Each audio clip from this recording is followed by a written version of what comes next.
Hey, Hon Buns, this is your girl, Miss Books to You, coming to you today about the 40-day challenge that I informed you on Instagram that I would be doing daily. I know you probably were like, what happened to 1 through 3? Well, I'm about to give you 1 through 3. They're going to all be individual videos. So today the book in review is going to be the And So I Prayed challenge, and it's not really a challenge that the author has, but it's more so something that I challenge myself to. Is And So I Prayed, the first 40-day special edition.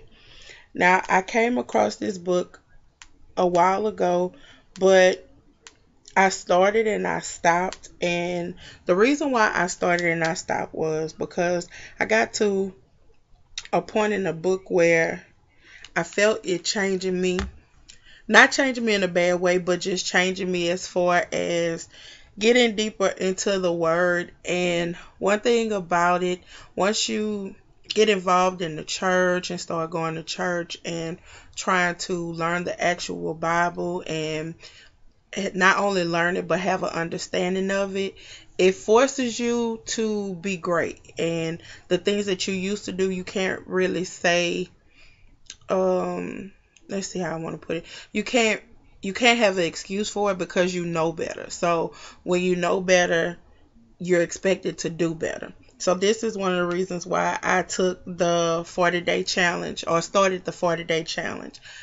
Also, I do read the Daily Bread. I'm not sure if you all have that, but I have a coworker who brought me the large print because these things here are 36, y'all, so they're getting a little bad. The older I get, they get bad. So she bought me the bold large print of the Our Daily Bread, and I post that to my Instagram every morning when I get to work. That's the first thing that I read. I try to start myself off on a positive, good note, because we do know that things in our life happen, situations occur that deters from our inner peace. So I try to read that to start off my day kind of good.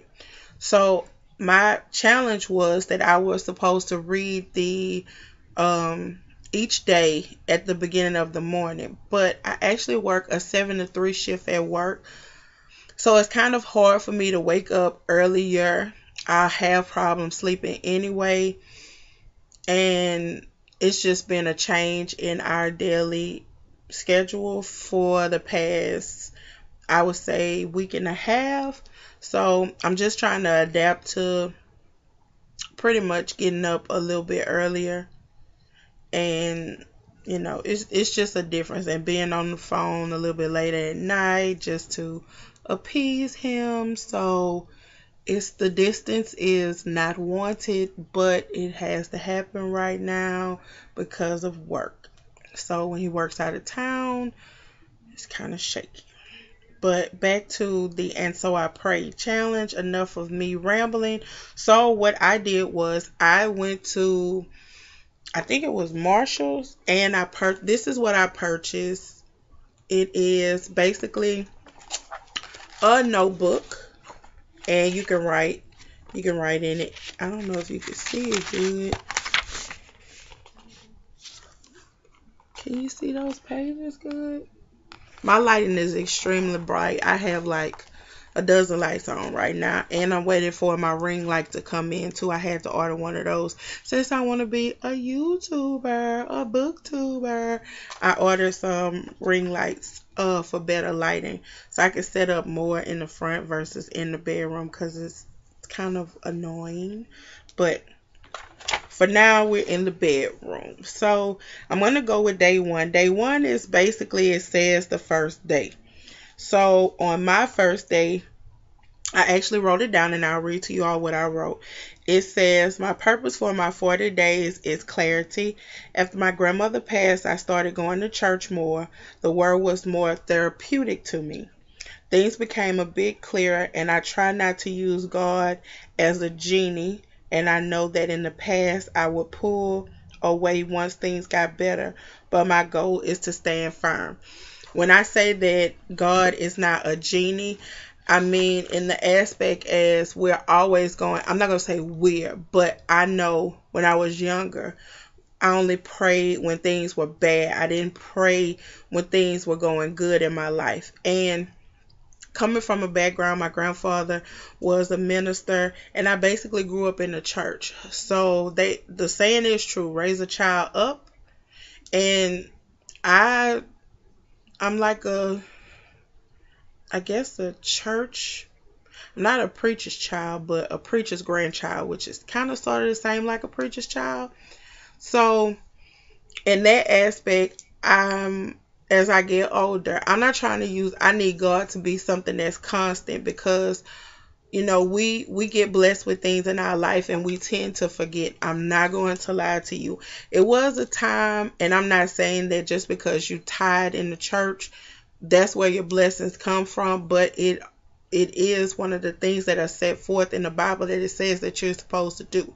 And it's one thing that my grandfather and my mother always taught me, is that if you don't give God the money one way, he'll get it another way. And when they say that, they basically mean that, like, if you don't spend your money on tithes, you'll end up getting a flat tire or something like that. And some people say that that's just bad luck, but I I tend to feel like the more that I give to God, the more he gives back.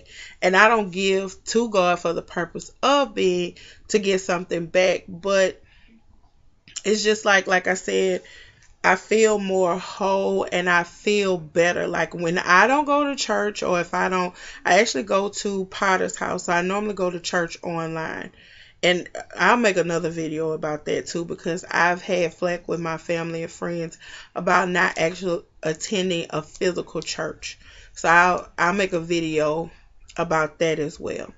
But you know, I do I do my tithes, but if I don't go to church, I need to start doing Bible study as well. But if I don't go to church, I feel a bit off. Like my weeks seem a little rough. So you do need that refresher. I know I do. I can't speak for everybody, but I know in my regards, I do need a refresher when it comes to getting the word of God. So I hope you all like the day one. Stay tuned for the day two, and I'll be back in just a moment. Have a great day.